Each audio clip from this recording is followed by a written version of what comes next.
xijaab ku dabool jirkaaga asturo xubnahaaga qaawan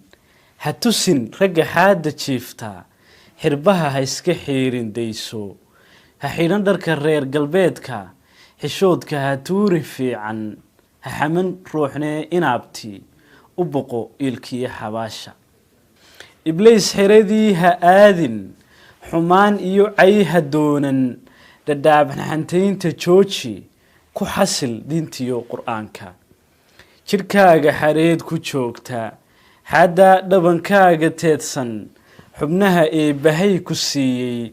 xiskiisu nimuu fayowyey xaqiiqdii wuu jeclaane xayeysiintuun ka dayso adoo heli kara xalaasha xalfadda guurkiyo arooska adoo xaragoon karaya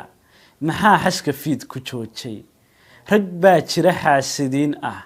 qalbiga kaa xadi ku iibsan xariifiin baa ku raadsha xirfado gaarana yaqaana xayraan baa kugu wareegsan adiga kuu sita xajiimo waxaad xulataa nin diin leh xamdiyo tukadoo salaada xakiimkiisana yaqaana qudhiisa ninkii xisaabsha ninkii xoolaha agoonta xaqooda ilaalinaya nimaan aadmiga xumaynin nimaan ximin ruux tisqaaday nimaan xaasidin walaalka xaaraanta nimaan ku dhiiran la jaar ninka xeer yaqaana xamaasad intay ku qaado qabiilaysiyo xigtaysi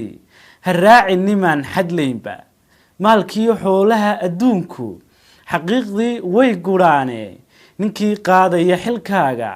ninkii xulo kuu qalmaya adoon ku xabeebin gaalka ku xidhmi filimada khiyaalka adoon xadhigooda haysan dadaan ku xusayn laftoodu axdiistiyo xifti adkaarta ninkaaga xurmee wanaaji xaqdhowr oo sii kalsooni xaqiisa garoo ilaasho xanaanee oo hadayrin u xifti sirihiisa kaydi u noqo xidig uu ku faano ayuunkaa caban xigaalku ayaan lagu dhihin xisbeela garaadaran xumo qorsheeya runnacab garashada xabaala xintama keligeed abraara iskeed iska xiiqa daala fudfudud xuufiyo dabaysha ayaan lagu bixin xishoodla hayaaba ku beer ardaaga xambaar ubadkiyo dhallaanka naaskana xilligooda nuuji intaad xasho weelka maydho guriga xaadheed sifayso ku shida xasilooni uunsi indhaha kuuloo xinayso dharkana xidho kuwa carfaya markuu xaajigu yimaado ha galo xaaladaha jacaylka xasuusta ha aada meel fog ha tago badda xilligeeda ha maro meelu xidhay ilwaadku